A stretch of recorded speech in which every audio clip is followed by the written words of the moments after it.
www.attableek.com, the reviver of Iman.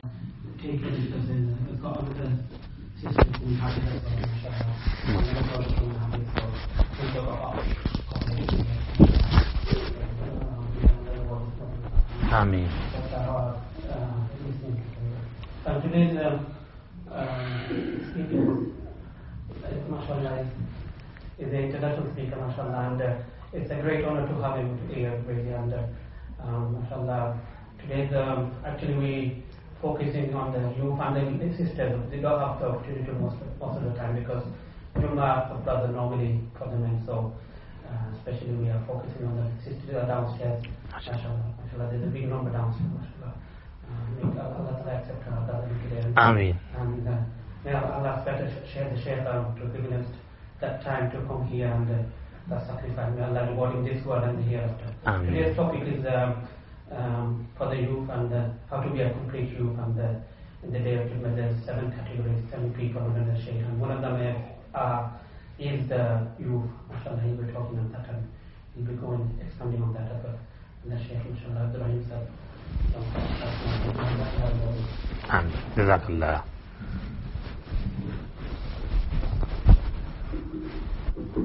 अस्सलामु अलैकुम. माशाअल्लाह, जरा जोर से जवाब दो, नहीं तो पता चले कि हाँ हैं. अस्सलामु अलैकुम. That's much better. माशाअल्लाह, माशाअल्लाह, माशाअल्लाह. Jazakallah. Thank you very much. माशाअल्लाह. You know, when you give wa alaikum assalam wa rahmatullahi wa barakatuhu, then Allah's rahmat descends upon me and it gives me the ability to say something which is beneficial. So I need your du'as so I can say something which is beneficial for all of us, inshallah. Bismillahir Rahmanir Rahim. Alhamdulillah. Alhamdulillah nahmaduhu wa nasta'inuhu wa nastaghfiruhu wa nu'minu bihi ونتوكل عليه ونعوذ بالله من شرور أنفسنا ومن سيئات أعمالنا من يهده الله فلا مضل له ومن يضلل فلا هادي له ونشهد أن لا إله إلا الله وحده لا شريك له ونشهد أن سيدنا ومولانا محمدا عبده ورسوله صلى الله تعالى عليه وعلى آله وأصحابه وبارك وسلم تسليما كثيرا كثيرا. أما بعد فأعوذ بالله من الشيطان الرجيم. بسم الله الرحمن الرحيم. أم حسبت أن أصحاب الكهف والرقيم كانوا من آياتنا عجبا إذ أوى الفتية إلى الكهف فقالوا ربنا آتنا من لدنك رحمة وهيئ لنا من أمرنا رشدا فضربنا على آذانهم في الكهف سنين عددا ثم بعثناهم لنعلم أي الحزبين أحصى لما لبثوا أمدا. وقال النبي صلى الله عليه وسلم 7 يظلهم الله في ظله يوم لا ظل إلا ظله إمام عادل وشاب نشأ في عبادة الله عز وجل ورجل قلبه معلق بالمساجد ورجلان تحابا في الله اجتمعا عليه وتفرقا عليه ورجل دعته امرأة ذات منصب وجمال فقال إني أخاف الله ورجل تصدق بصدقة فأخفاها حتى لا تعلم شماله ما تنفق يمينه ورجل ذكر الله خاليا ففاضت عيناه. وقال عليه الصلاة والسلام عجب ربك من الشاب ليست له صبوة. وقال عليه الصلاة والسلام يقول الله تعالى للشاب أيها الشاب التارك شهوته من أجلي أنت عندي كبعض ملائكتي أو كما قال عليه السلام.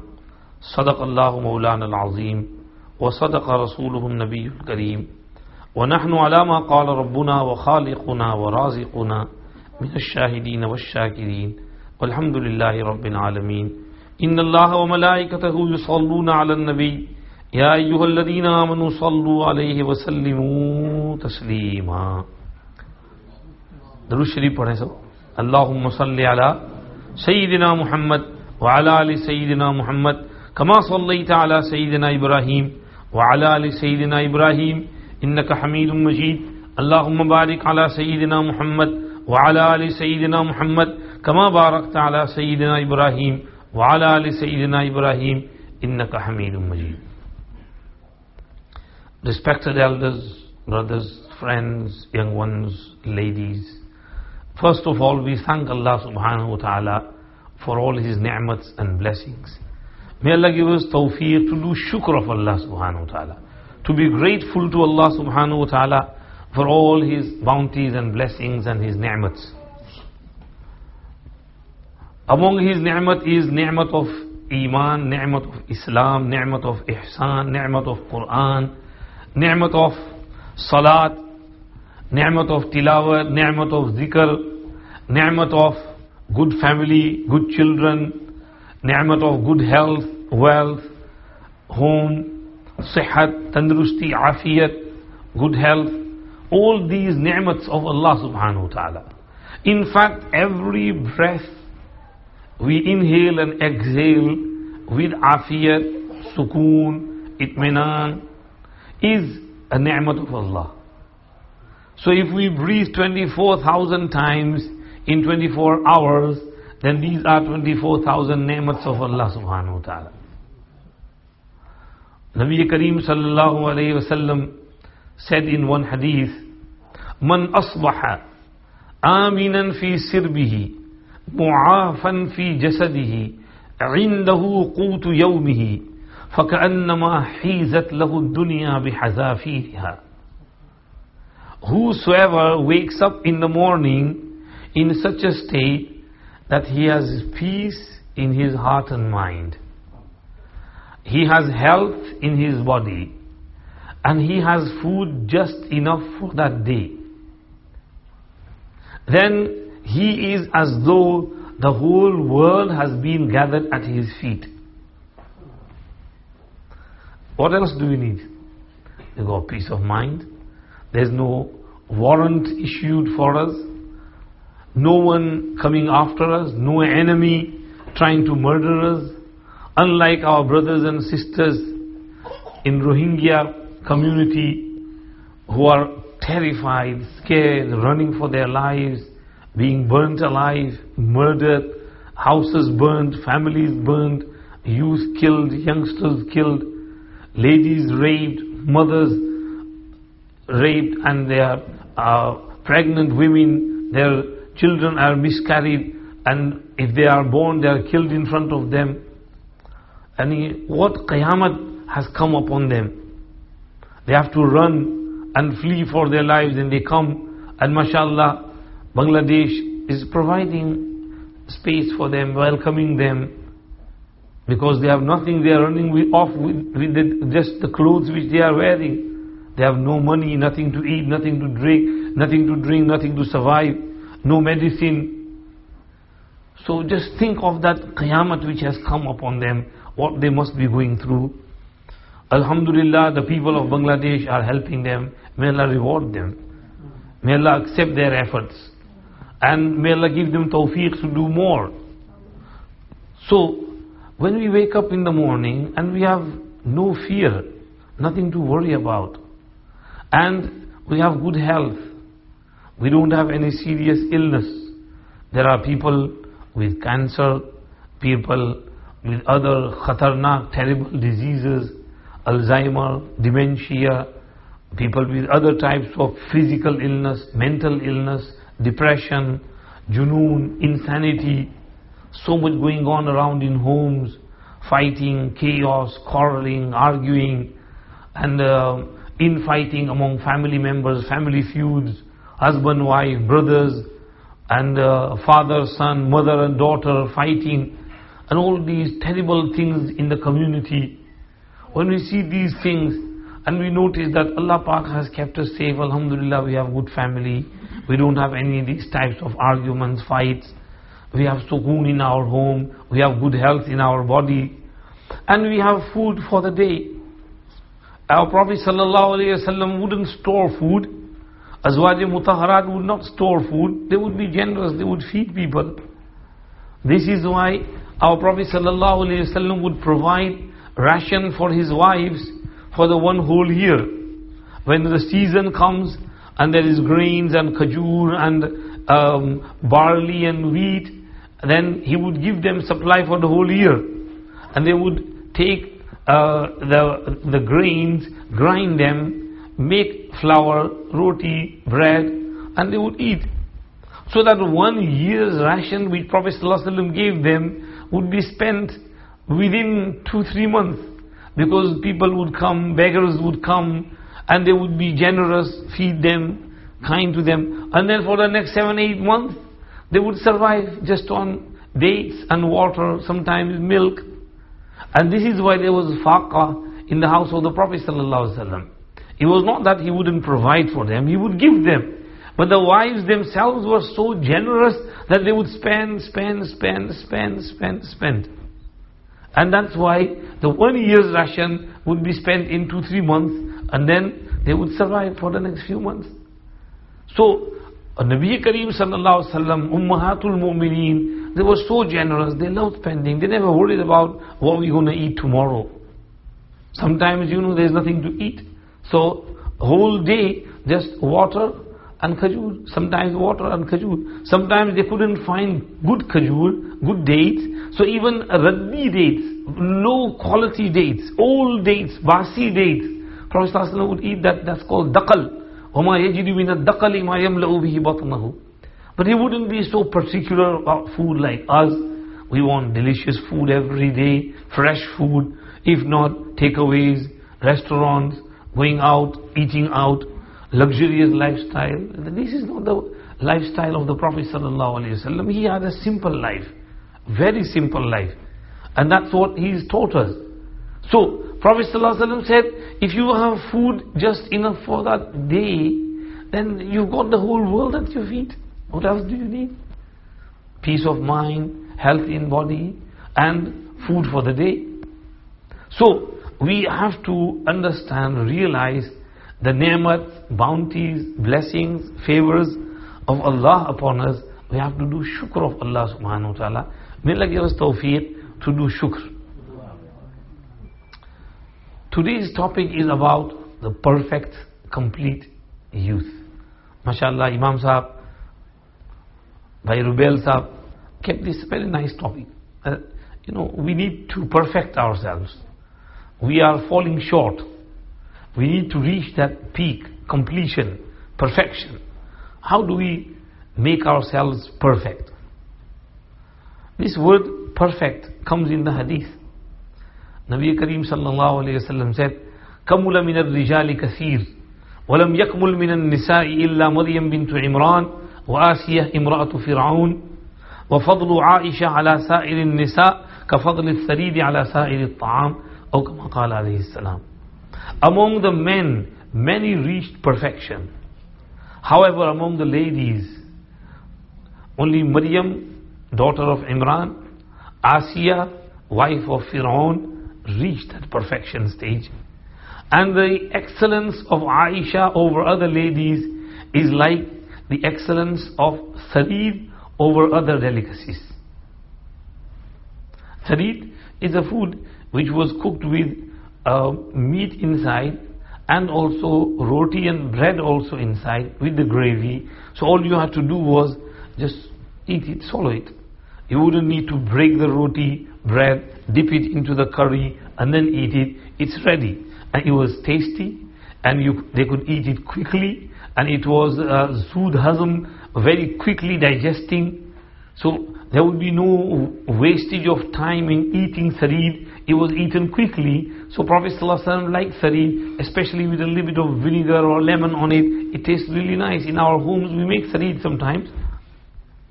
So another point over here, that Prophet ﷺ is saying sarid, its excellence over other foods. Now today, we don't feel sarid is the best food. We need some nice biryanis and burgers and kebabs and chips and pizza, and our taste has gone wild. So we are too much into food.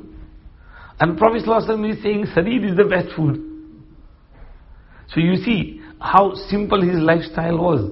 That he is saying sareed is an excellent food, excellent dish. So, what is the hadith again? Kamula min ar-rijali kaseer. Many men reach perfection. Maybe he meant by perfection nabuwat, prophethood. Also, closeness to Allah subhanahu wa ta'ala. Vilayat. Many Sufiya Kiram say, Maqamul Vilayati afzalu min maqamin nubuwati. Now over here some people say, oh, what is this? This is belittling nubuwat and prophethood. However, reality is that the meaning of this, that the station of Vilayat is higher than the station of nubuwat, it means that Vilayat is that, progressing towards Allah subhanahu wa ta'ala. Focusing your attention towards Allah. Keeping your heart and mind attached to Allah subhanahu wa ta'ala. That is maqami vilayat.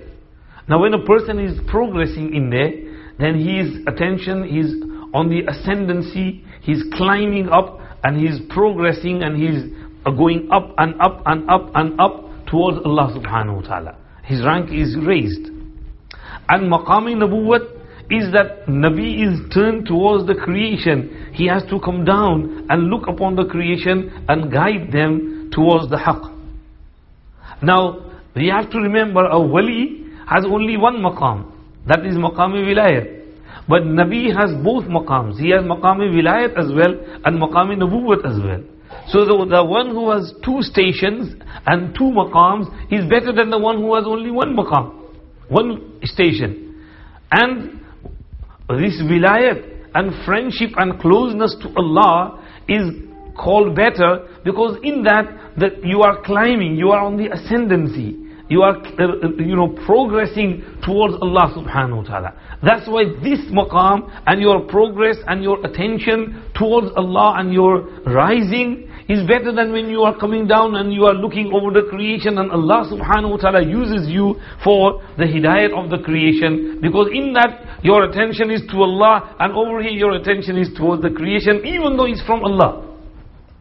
So many men reached that perfection stage. They became huge prophets, they became huge awliya of Allah. Among women, Prophet ﷺ said Maryam binti Imran reached perfection. Who is Maryam binti Imran? The mother of Sayyiduna Isa ala nabiyyina wa alayhi salatu wassalam. Let's study a little bit of biography of Sayyidatuna Maryam alayhi salatu wassalam. Maryam alayhi salam is the daughter of Imran. Her father Imran used to be one of the elite and the caretakers and of Al-Masjid Al-Aqsa Al-Quds Al-Haykal. And her mother Hannah bint Faquz was one of the leading ladies of the ladies in Masjid-Aqsa. So they are both extremely pious personalities. Imran is also one of the leaders. He's doing great work like our youngsters, mashallah. Young girls sometimes do lots of charity work, good work, and help within the community. So they are like these youth youngsters. Now they are hoping for a child, and Hannah bint Faquz falls pregnant, and she is really happy, and she makes a vow that if Allah gives me a boy, I will free that boy on the name of Al-Quds, meaning I will dedicate him for worship and for the khidmat of worship inside Masjidul Aqsa and khidmat of Masjid-Aqsa. So when she delivers the baby, it's a girl. So she says, oh Allah, I had hoped that it will be a boy. This is a girl. And girls were not dedicated for Al-Quds, Al-Masjidul Aqsa. Only boys were dedicated in worship inside Masjid Aqsa. But she had made this mannat. Wow, so she has to abide by it. Allah subhanahu wa ta'ala told her, وَلَيْسَ الذَّكَرُ كَالْأُنْثَى. If we had given you a boy, that boy would not be like this girl.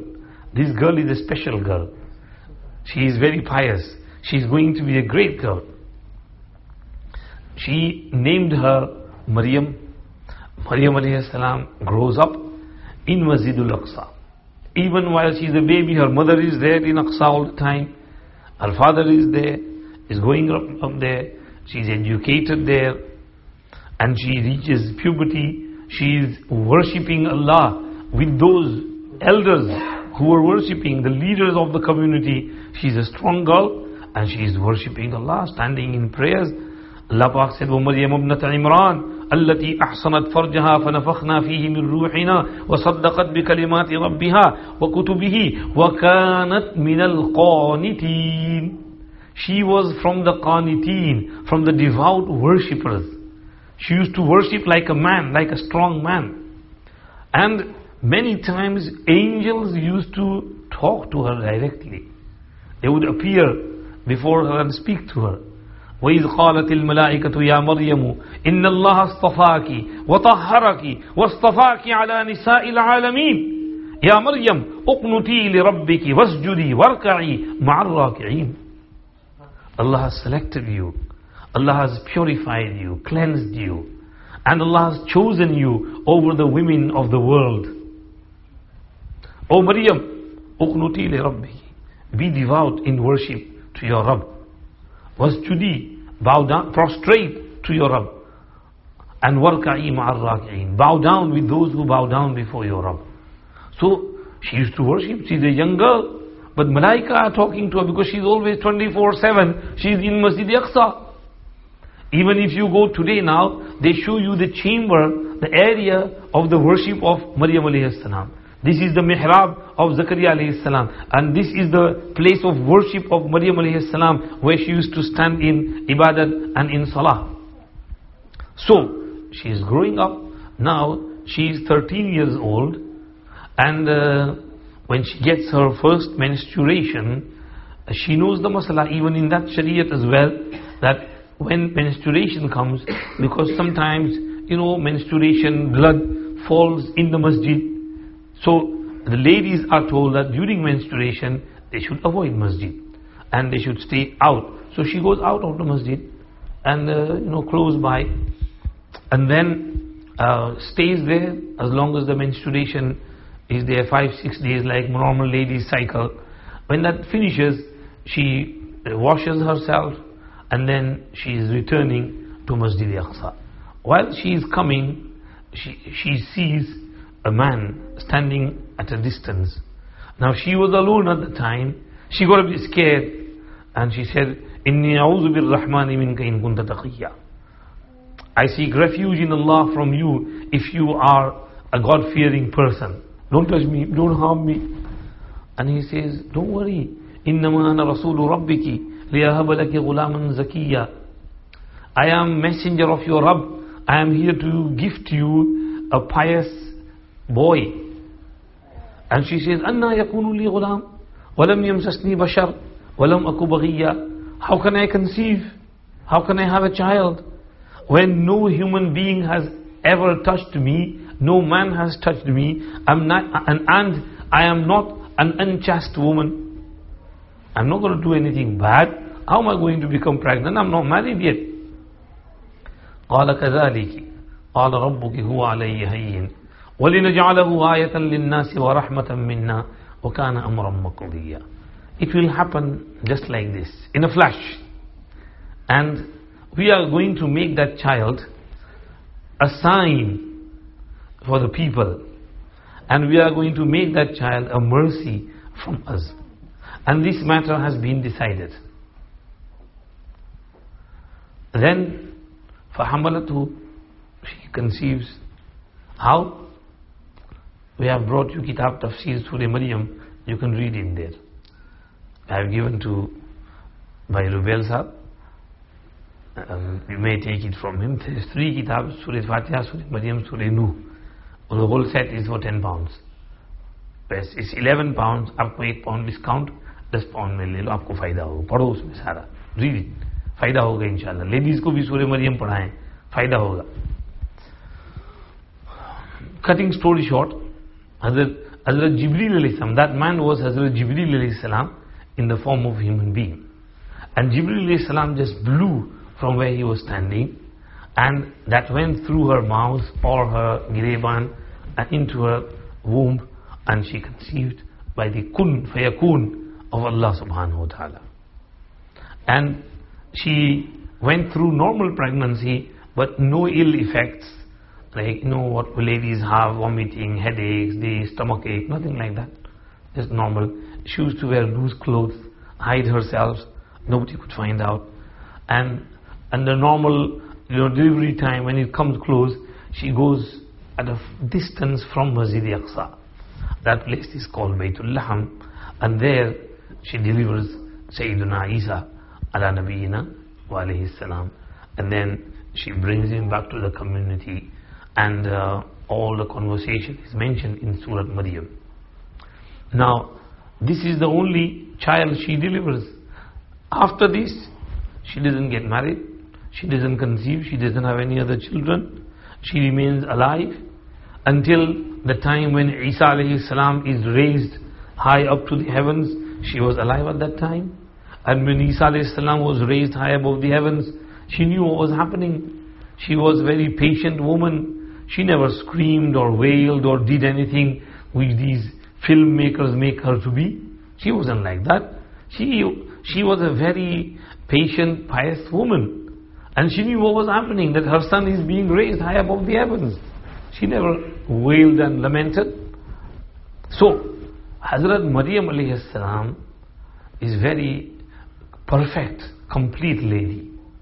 Allah subhanahu wa ta'ala says in Surah Ma'idah, Mal Masih ibn Maryam illa Rasul qad khalat min qablihi ar-rusul wa ummuhu siddiqah kana ya'kulani at-ta'am unzur kayfa nubayyinu lahum al-ayat thumma anzur anna yufakun. Wa ummuhu siddiqah. Isa, Masih bin Maryam is nothing but Rasul. Masih ibn Maryam is nothing but Rasul. He's not son. He is Rasul of Allah. And before him, many Rasuls have come. And his mother is a Siddiqah. She reached that high rank of Siddiqiyat. What is Siddiqiyat? Siddiqiyat is a special maqam, a station among the maqamat of wilayat. أولئك الذين أنعم الله عليهم من النبيين والصديقين والشهداء والصالحين وحسن أولئك رفيقا. The highest rank is of Nabiyyin, and the next rank is of Siddiqeen, and the following third rank is of Shuhada, and the fourth rank is of Salihin. So Siddiqeen's maqam is just below the maqam of Nabiyyin. Sometimes a Nabi is also called a Siddiq. وَذْكُرْ فِي الْكِتَابِ إِبْرَاهِيمَ إِنَّهُ كَانَ صِدِّيقًا نَبِيًّا. Ibrahim alayhi salam was Siddiq as well as a prophet. He was a close friend of Allah subhanahu wa ta'ala. Allah subhanahu wa ta'ala loved him. Allah had that, friendship type of, relationship with Ibrahim alayhi salam, because Ibrahim alayhi salam sacrificed everything, so Allah loved him like a friend loves his friend. So Allah called him Siddiqan Nabiyya.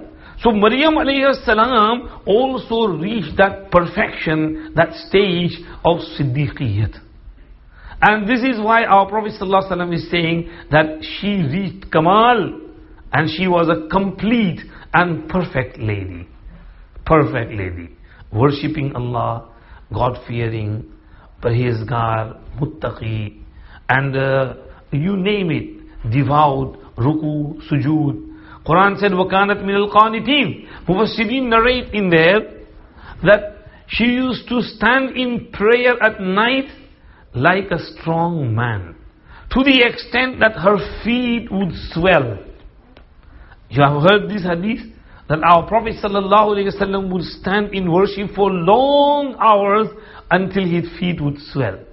he was asked, Ya Rasulullah, Allah has forgiven you of everything that happened before and after in your earlier life and later life. So why do you exert yourself in worship so much? And he replied, أَفَلَا أَكُونُ عَبْدًا شَكُورًا. When Allah has blessed me so much, then should I not be His shukr guzar servant? This ibadat and worship of mine is to be grateful to Allah subhanahu wa ta'ala. So Maryam alayhi salam was also a great worshipper. She would stand at night in prayer for long hours. She would cry in front of Allah and she would make du'as to Allah subhanahu wa ta'ala. She nurtured her son Isa alayhi salam, who grew up to be a great prophet, and who said, if Sayyidina Isa ala nabina wa alayhi salam said, Ya ma'ashar al-hawariyin, kallimu Allah kathiran wa kallimu an-nasa qalila. O group of hawariyin, talk to Allah much and talk to people less. قالوا كيف نكلم الله كثيرا. How can we talk to Allah much? And he replied, أخلو بمناجاته أخلو بدعائه. Sit in solitude, in secret conversation, intimacy with Allah subhanahu wa ta'ala. Alone, in solitude, no one but you and your Rabb. And sit in solitude alone while supplicating and making du'as to Allah subhanahu wa ta'ala. This is munajat of Allah. This is kalam with Allah subhanahu wa ta'ala. This is khalwat and tanhai and intimacy and sitting in solitude with Allah subhanahu wa ta'ala. So, it is she who nurtured her child. And Isa alayhi salam was raised high above the heavens at the age of 33. And Sayyiduna Isa alayhi salam is still alive up there. And when Dajjal will come, he will come down, finish Dajjal, help the Muslim community at that time, get rid of the chaos in the world, and he will help the Muslim ummah at that time. This is Sayyiduna Isa ala nabiyina wa alayhi salam. So, Nabi Kareem sallallahu alayhi wasallam said, many men reached perfection. Either they reached the stage of nubuwwat, prophethood, or high stages of wilayat from the previous communities, previous eras. Many Hawariyin of Isa alayhi salam, many Sahaba of Hazrat Musa alayhi salam, many companions of Hazrat Ibrahim alayhi salam, they all reached high stages along with their prophets. However, from among women, one is Maryam alayhi salam, who reached that high stage of perfection. And second name mentioned is Asiya, Imra'atu Fir'aun. Asiya, the wife of Fir'aun. Now, Prophet ﷺ said, Asiya imra'atu Fir'aun. What does that mean? A woman can be recognized by her husband. So, if in today's day and age, a woman gets married and she changes her surname to her husband's surname, then that is perfectly okay. There is no harm in there. There are some people out there who call it shirk, who say it's haram to do that. You have to stick to the name of your father, blah blah blah. These people have no understanding of fiqhi masail. They take this hadith that if a person relates himself to other than his father, then upon him is the curse of Allah. But that is totally different concept. That hadith is for a person who hates his father and who belittles and ridicules his father, and he doesn't like being related to his father, and for that reason he wants to be related to someone who is from the elite, from a high lineage, higher nobility, from one of the royal families. So he says, I am the son of so and so king, or so and so elite, or so and so millionaire. And he is belittling, ridiculing his father. The wa'id and la'nat is for that person. Over here, a woman has to change her surname because of the environment we live in, because of getting recognized, because of having joined bank account, joint ownership in the home. Because when you go for Hajj or Umrah and you apply for visa, if your surnames are same, there are no questions. If they are different, you have to provide marriage certificate that you are both partners. Otherwise, they don't give you visas. So, because of this, we have to change the surname. She should change it. There is no shame in there. She can't be related to her husband. Over here, the Prophet ﷺ said, وَآسِيَا إِمْرَاتُ فِرْعَوْنَ. And in Quran as well, وَضَرَبَ اللَّهُ مَثَلًا لِلَّذِينَ آمَنُوا امْرَأَةَ فِرْعَوْنَ. So Asiya is related to her husband, Imra'atu Fir'aun, wife of Fir'aun. There's no harm in that. So, Rasulullah sallallahu alayhi wa sallam said that among those ladies who reach perfection is Asiya, the wife of Fir'aun. Who was Asiya, wife of Fir'aun? She was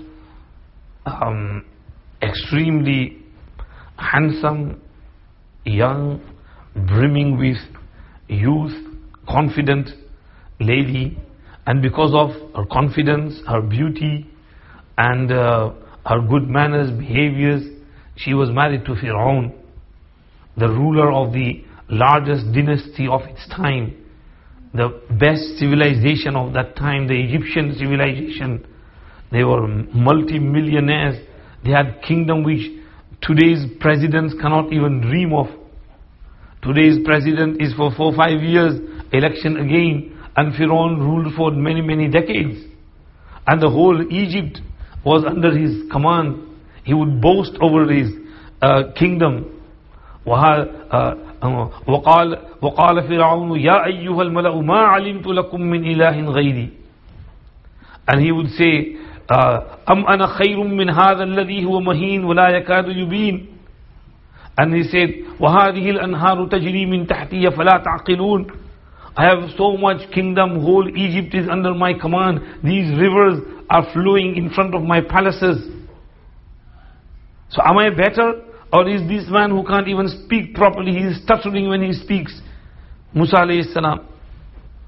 Now, Fir'aun, she is married to that person. Imagine how beautiful she would be, that she, was equal for Fir'aun and married to him.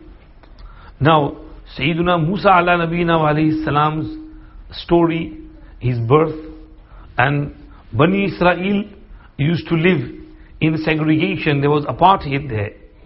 The Qibti Coptics had their own luxurious mansions, and Bani Israel were forced to live in slums. So they would come to do the slavery of these Qibtis, Coptics, and they would go back to their slums and their huts in the evening, by nightfall. So Musa alayhi salam is born among the Bani Israel, and his mother breastfeeds him for a few days, and Allah tells her that if the soldiers find out and they come in your house, then just hide him, put him in a box and throw him in River Nile. And that's what she does. When she is scared, soldiers come, she puts him in the basket and throws that basket in the River Nile, and the water is taking that basket, and it arrives near the palace of Fir'aun, and Asiya was there, and she saw that basket coming, and she said to someone, "What's in that basket? Bring it here." So one person jumps in the water, swims and brings the basket, and there's a beautiful baby in there, and she immediately falls in love with that baby. She herself had no children. Fir'aun was childless. He's such a huge king, but he's eunuch and he has no children. So Asiya says, "This is a beautiful child. Asa an yanfa'ana aw nattakhidahu walada. He'll benefit us. We'll adopt him." So Fir'aun says, No, this child looks like from Bani Israel. And Asiya said, "But why are you killing this child for? There are many children you're killing every day. Just leave this one child for me, please, just for my sake." And Fir'aun said, "Okay." Because he loved her, so he allowed her to keep the child. Now, she takes the baby inside the palace and calls for breastfeeding women. She herself has no child, she can't breastfeed. So she said, bring some ladies to breastfeed. Many ladies come, but Musa alayhi salam doesn't accept their milk. Now they are worried. So they call upon from Bani Israel some ladies, and Musa alayhi salam's mother comes and she says that I am a very clean, pious, clean lady. He will take my milk. As soon as she takes Musa alayhi salam, Musa alayhi salam immediately hugs her and takes her milk and starts feeding. Oh, and everybody is happy. MashaAllah, MashaAllah. The child is now taking milk. And now Asiya says, you have to come here, stay with us and feed him. But Musa alayhi salam's mother replies, no, I can't do that. I have work to do at my home. I can't stay here. If you want, I'll take the child with me and bring him here time to time for you to look after. But at this moment, I have to take him with me. And Asiya says, okay. And she fixes a huge allowance for her. Now Musa alayhi salam's mother is coming back with her baby, and at the same time lots of money as well, gifts, presents, and wages, money for her own child. She is giving, mashallah. She's rich now. And Musa alayhi salam grows up. And after Musa alayhi salam grows up, leaves breastfeeding and then nurturing, he continues to go and visit mother when he's growing up. When Musa alayhi salam is still a young child, another incident happens. That one day, Firaun also liked Musa alayhi salam, and he used to play with Musa alayhi salam. So one day, Firaun had Musa alayhi salam in his lap and playing with him, and Musa alayhi salam grabbed hold of his beard and slapped him. And he said, from angry, this baby is from Bani Israel, kill him. And call a Jallad. And Asiya comes running. Oh, no, wait. He's only a child. He doesn't understand anything. Wait a minute. Bring me a red ruby and bring me a red coal. And both are put in front of Musa alayhi salam. So Musa alayhi salam goes towards the ruby, but Jibreel alayhi salam takes his hand towards the coal, burning red coal. So Musa alayhi salam picks it up and puts it in the mouth, and immediately he has to throw it out. And because of that fire, his tongue is burnt a little bit, which made him stutter later on during his life. Now, Asiya said to Firaun that, you see, he's a child, he doesn't understand anything. He took that burning red cinder. If he understood things, then he would have taken that red ruby. So Firaun said, okay, let him off. So he didn't slaughter the zabah of Musa alayhi salam. Musa alayhi salam grows up and he's 18, 20. Asiya loves him, and then that incident happens when he's young. He used to visit his breastfeeding mother as they knew, but his real mother, and he knew that this is when he grows up he found out that this is my real mother. He knew the whole story. He knows his mother, his father, his brother, Harun alayhi salam. Harun alayhi salam was 1 year older than him. So Hazrat Musa alayhi salam was going there, and cutting story short, two people fighting, and he heard their arguments, and he said to the Coptic one that you are wrong, you shouldn't be doing zulm upon that Israelite. So he started arguing, and Musa alayhi salam was strong, built, tall, and Musa alayhi salam just gave him one punch, and that punch fell on such a place that that man just fell and he died. And Musa alayhi salam ran, and the Israeli also ran. And because it was afternoon time, there was nobody there, so nobody saw what happened. And then later on, people see a dead body, they look for the person who killed the dead body, but they don't know. So they are inquiring, but nobody is saying anything. Now, after a few days, Musa alayhi salam went back, because he used to stay in the palace. So nobody is going to doubt Musa alayhi salam. You stay with Asiya and with Firaun. And Allah Pak, brought him up in the palace of Firaun, so that when he grows up and when he comes back as a prophet, he is not maroob, he is not under awe of Firaun. He knows what goes on in there, he knows the inside out of the palace.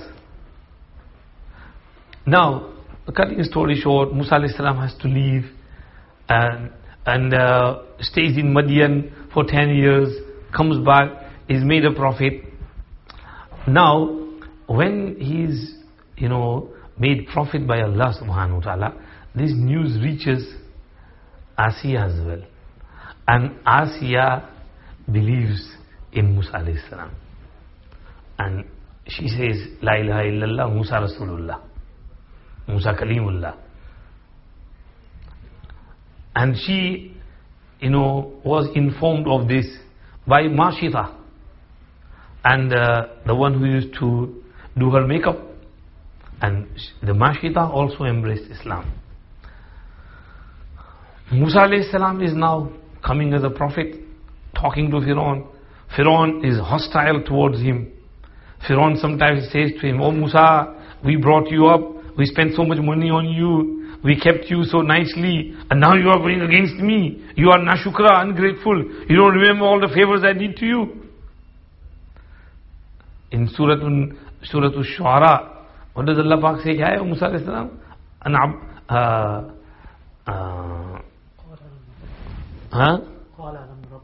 قال ألم نربك فينا وليدا ولبثت فينا من عمرك سنين. We did not give you a good upbringing. You stayed with us for many, many years. And what did Musa alayhi salam say after that? وَفَعَلْتَ فَعَلَتَكَ الَّتِي فَعَلْتَ وَأَنْتَ مِنَ الْكَافِرِينَ قال فعلتها إذا وأنا من الضالين ففررت منكم لما خفتكم فوهب لي ربي حكما وجعلني من المرسلين. Musa alayhi salam said, أَنْ عَبَّدْتَ بَنِي إِسْرَائِيل. Are you reminding of one favor upon one Israelite, and you've made slaves of thousands of Israelites and murdered thousands of Israelites? You don't see that? You are mentioning just one favor on one child. What about those thousands you killed? So Musa alayhi salam said, that's not something to mention and boast over. I'm bringing you this good news, this nabuwat, this da'wat, invitation, accept it, worship Allah. But Fir'aun refuses to believe, and there is confrontation. Fir'aun calls upon all the jadugars, sahirs, magicians, and then this happened, many things happen. And one day Fir'aun finds out that his wife Asiya is a believer of Musa alayhi salam. And he is really angry, furious. You as well? I am your Rabb. I am saying, Ana Rabbukumul A'la. And you, my wife, you are doing this to me? And she declares it openly, yes, you're not my Rabb. My Rabb is Allah Rabbul Alameen. I believe in him. I believe Musa is Prophet of Allah. She is brave. She declares her Iman. She doesn't shy away. Fir'aun said, "Main teri khabar leta hu." Calls upon the jallads, take away all the flashy clothes, and we have to beat her up, torture her, and murder her. And he gives her punishment, punishes her. She's tied on crossed logs, and then beaten, whipped. And then finally he says that hammer nails in her hands and feet and body so that she bleeds to death. And he forces her to renounce and deny that there is another God besides Fir'aun, and deny that Musa alayhi salam is Kalimullah. But she says, never. You can torture me as much as you want, but that's not going to happen. So he beats her and they whip her, and then while her hands are tied, they hammer nails into her hands and she starts bleeding and the death is close. So she supplicates, and Allah mentions her dua in Quran in Surah Al-Tahrim at the end. وَضَرَبَ اللَّهُ مَثَلًا لِلَّذِينَ آمَنُوا امْرَأَةَ فِرْعَوْنَ إِذْ قَالَتْ رَبِّ ابْنِ لِي عِندَكَ بَيْتًا فِي الْجَنَّةِ وَنَجِّنِي مِنْ فِرْعَوْنَ وَعَمَلِهِ وَنَجِّنِي مِنَ الْقَوْمِ الظَّالِمِينَ. Allah mentions to the believers the example of the wife of Fir'aun. Remember that time when she supplicated to Allah, Rabbi ibni li indaka baytan fil Jannah. Oh Allah, construct for me a palace in Jannah. Give me an abode, a residence in Jannah. I want residence in paradise. I want paradise, Jannat. Please give me some abode and residence in Jannat. And وَنَجِّنِي مِن فِرْعَوْنَ وَعَمَلِهِ. Save me, rescue me from Fir'aun and his bad habits. And وَنَجِّنِي مِنَ الْقَوْمِ الظَّالِمِينَ. Save me from these tyrant people. She's making that dua, and you know what? Mufassirin say, Allah opened up her Jannat before her eyes. She is in this dunya, but she is looking at her Jannat. And the whole Jannah is brought before her. She can see the garden, she can see the palaces, she can see the beautiful couches and the beautiful luxury and splendor of Jannah. She can see the rivers of Jannah, the fruits of Jannah, and the khadimats and the attendants of Jannah. And she's sometimes this, sometimes that ni'mat, everything is brought before her. And the Fir'aun and his, jallads are beating her, but she doesn't feel that pain at all because her mind is, attached and fixed on the Jannah which is brought before her eyes. She doesn't feel any pain. People think that, she's in huge pain, bleeding, she's being beaten. But she wasn't feeling any pain at all. Because when you are martyred, you are made shaheed, then shahadat is a special, gift from Allah subhanahu wa ta'ala. And one hadith says that الشهيد لا يجد ألم الشهادة إلا كما يجد أحدكم قرص النمل أو كما قال عليه السلام. Shaheed does not feel the pain in shahadat except as one of you would feel क्या कहते हैं चूंटी का काटना, the biting of an ant. If an ant bit you over here, you wouldn't even feel it, that the ant was running on your body and it bit you somewhere. It's not like a scorpion bite or snake bite. You can't even tell. So at the time of shahadat, the ruh departs so easily and swiftly that the shaheed doesn't feel anything. So Hazrat Asiya, Imra'a of Fir'aun, was a shaheeda. And Allah opened her Jannah before her eyes. This is because of her iman, her devotion to Allah, her worship of Allah in secrecy.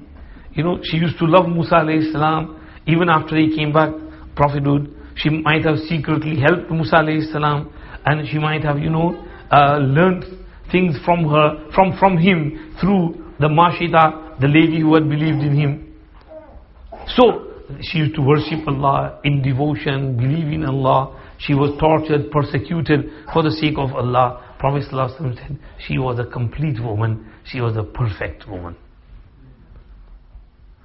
And Mufassirin say that those ladies who die in this world while they were single, when they go to Jannah, they will be married off with other Jannatis of their choice.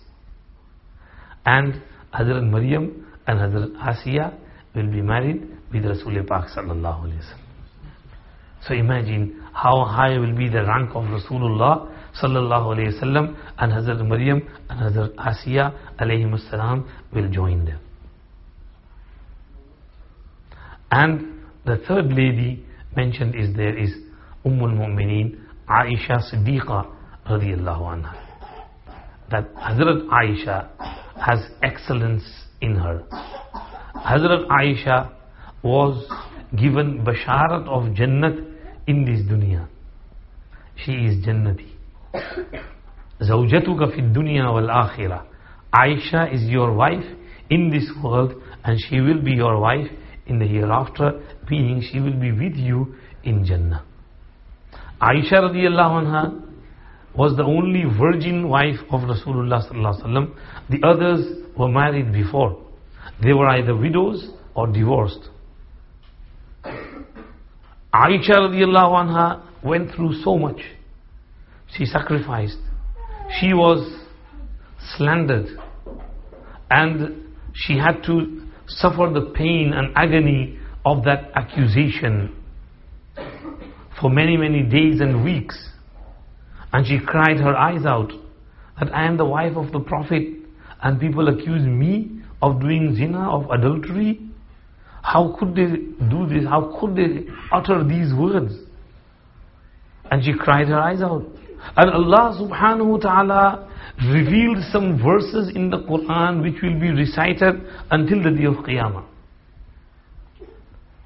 In Surah An-Nur, إِنَّ الَّذِينَ جَاءُوا بِالْإِفْكِ عُصْبَةٌ مِّنْكُمْ لَا تَحْسَبُوهُ شَرًّا لَكُمْ بَلْ هُوَ خَيْرٌ لَكُمْ.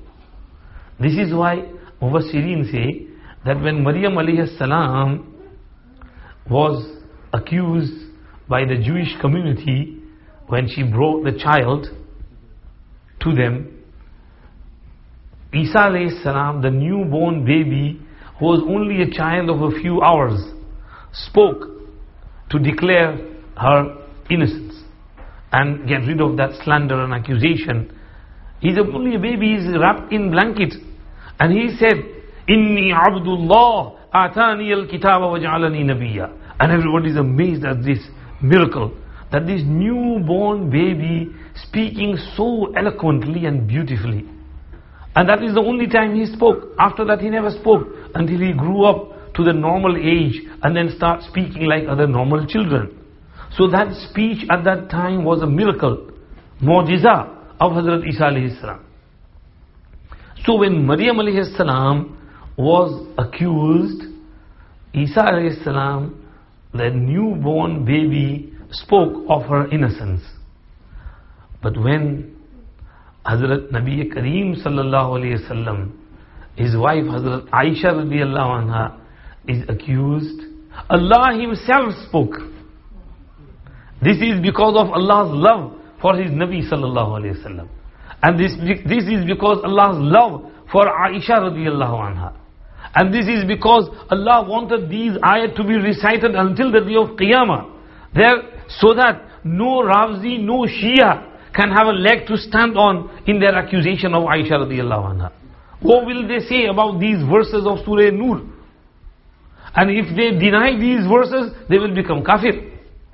Quran said, الطيبات للطيبين والطيبون للطيبات أولئك مبرؤون مما يقولون. She is innocent from whatever they say. Ulaika is ishara towards Hazrat Aisha radiyallahu anha. And ishara of Jama is for takhfim and ta'zim. Allah could have said, Hiya mubarra'atun mimma yaqulun. But Allah said, Ulaika mubarra'una mimma yaqulun. Allah said, Lahum maghfiratun wa ajrun azim. So this is for ta'zim. The zamir of muzakkar is used for ta'zim and tafkhim. Allah could have said, Laha maghfiratun wa rizqun kareem. But for ta'zim, Allah said, for them is maghfirat and rizq kareem. And the ayat started from Inna alladhina ja'u bil ifki. That this is ifk.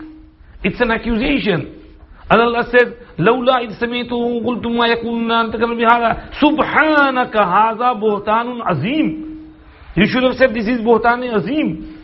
So Allah declared Hazrat Aisha's innocence. This is Allah's love for Aisha radiyallahu anha. And because of that, after this incident happened in the year 4 after Hijrah, Rasulullah sallallahu alaihi wasallam's love for Aisha increased all the more.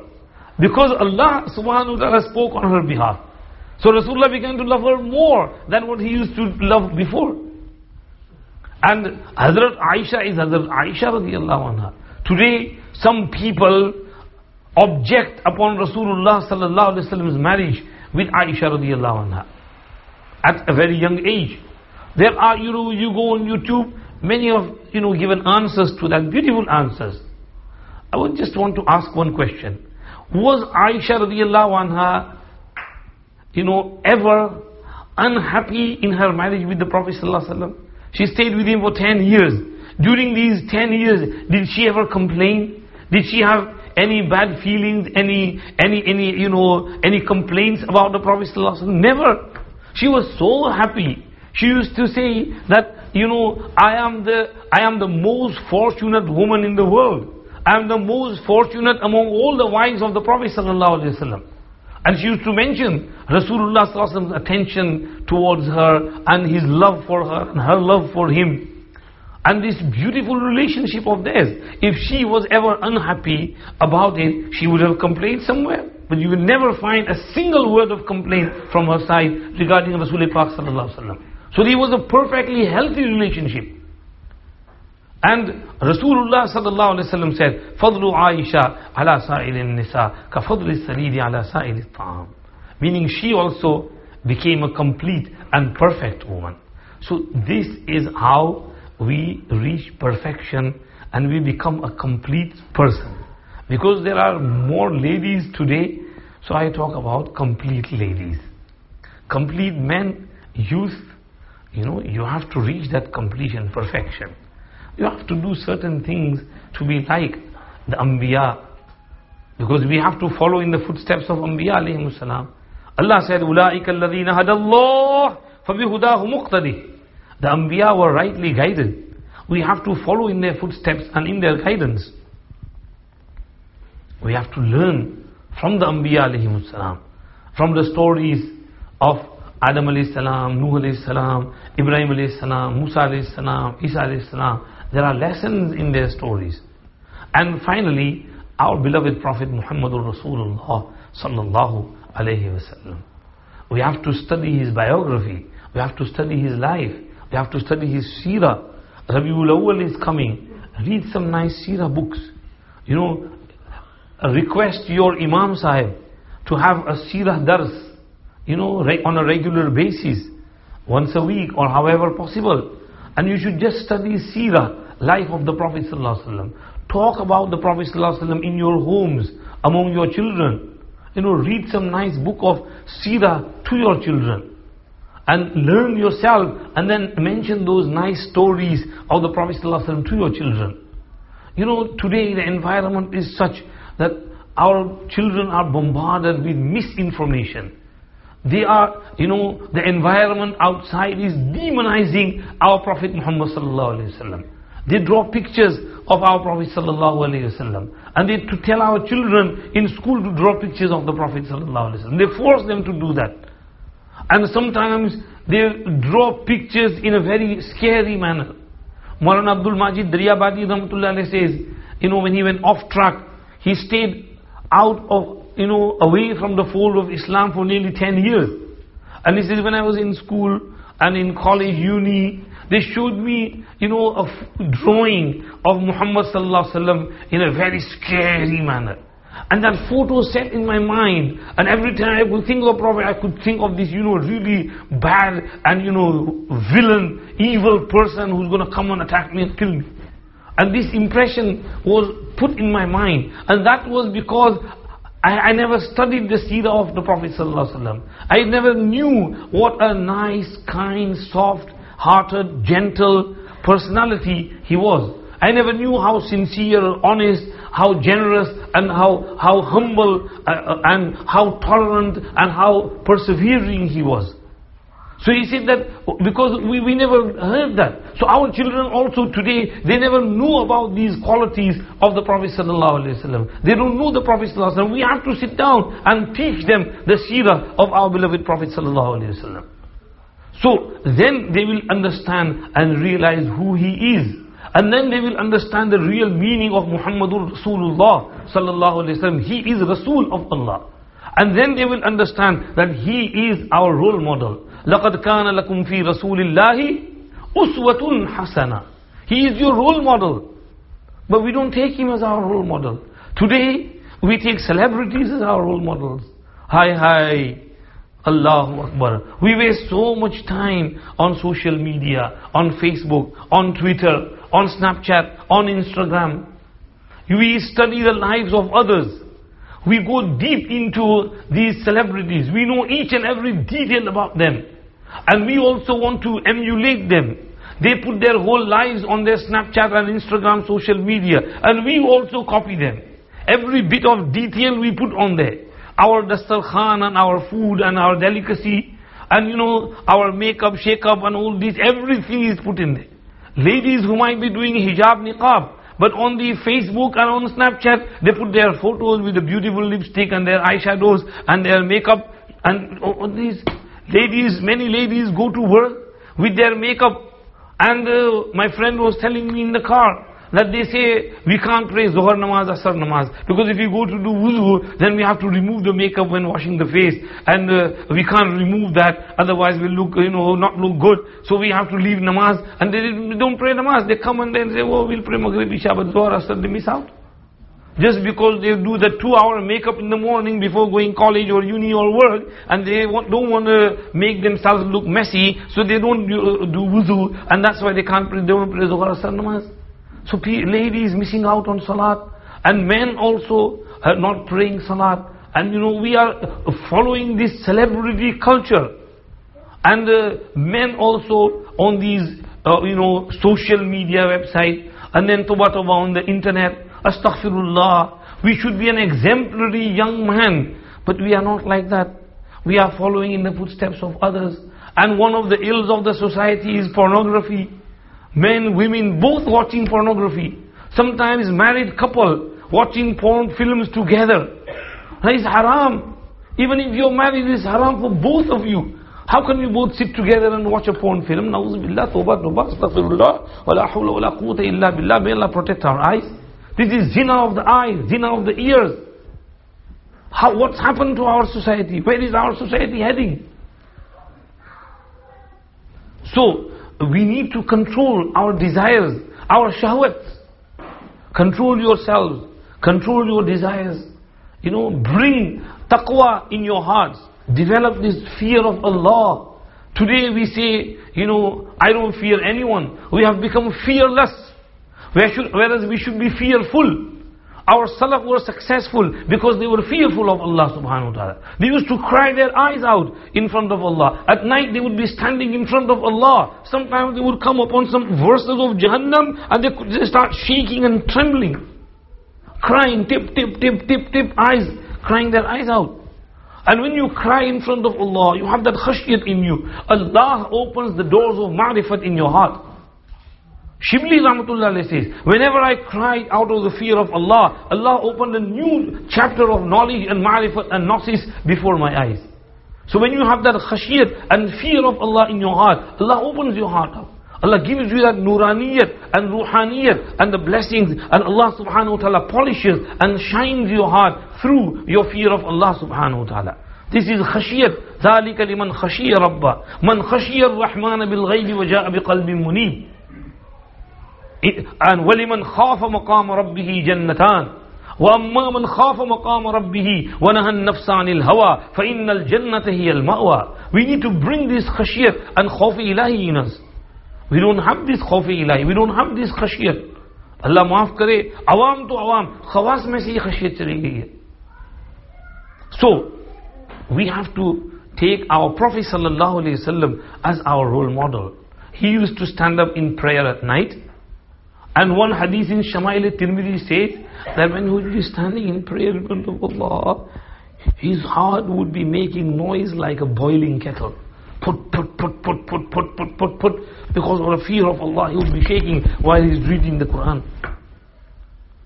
He's crying in front of Allah subhanahu wa ta'ala. This is his condition. He is our role model. So, in order to reach perfection, to be a complete youth, complete young man or young woman, we have to keep these personalities in front of our eyes.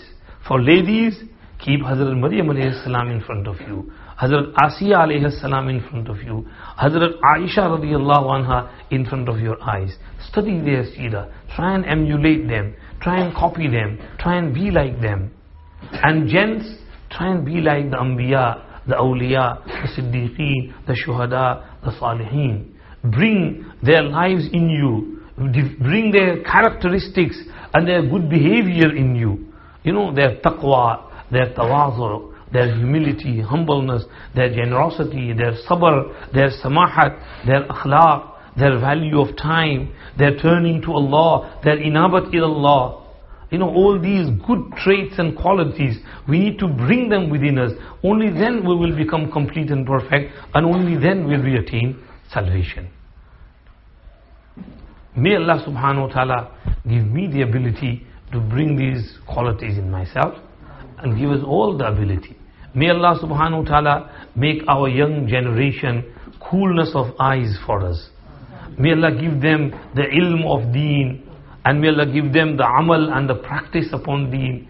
May Allah give us all taqwa, fear of Allah, and may Allah all give us the ability to follow in the footsteps of our Salafi Salihin, our pious predecessors. May Allah give us tawfiq to stay attached to our ulama, our mashayikh, our sulaha, our awliya izam. You know, one of the good ways, we were talking in the car about getting bay'at to some mashayikh, sitting in their company. Get bay'at to a shaykh who is muttabi' sunnah. Go and sit with him, stay in his company, learn from him, study from him. And this is ajib, amazing. And in this day and age, the world has become very small, like a village. You know, and you can benefit from your shaykh no matter where you are. Right? Oh, alhamdulillah. You know, I do zikr in the morning, and I have some friends in Canada, Toronto. They join in that zikr every day, regularly in the morning. So they are benefiting, even though they are in Canada, Toronto. They might be listening now as well. So you can stay attached. The world is very small now. It's like a global village. So, you know, stay in the company of your ulama, your mashayikh, your shaykh, and benefit from them. This is what will keep you strong in your deen, and this is what will bring steadfastness in you, and give you istiqamat upon sirat al-mustaqim, for which we pray 5 times a day. Ihdina sirat al-mustaqim, ihdina sirat al-mustaqim, ihdina sirat al-mustaqim. So we have to do these things. We have to take some drastic measures in order to stay, close to sirat al-mustaqim, if not upon sirat al-mustaqim. We have to do this, then inshallah we'll be successful. So may Allah subhanahu wa ta'ala accept, may Allah be pleased with us all, may Allah give us all the tawfiq to practice upon what we preach. Jazakumullah. Shukriya to Imam Sahab, Maulana Rubel Sahab, for inviting me and giving me the chance to sit among you and talk to you, and may Allah accept and be pleased with us all. Imam Sahab, dua farma de. कितनी देर है ईशा में? Isha 8 o'clock. Alhamdulillah, time हो गया. दरूद शरीफ पढ़ ले.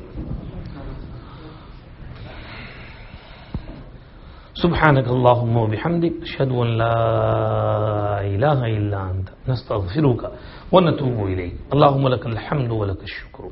اللهم لا نحصي ثناء عليك أنت كما أثنيت على نفسك.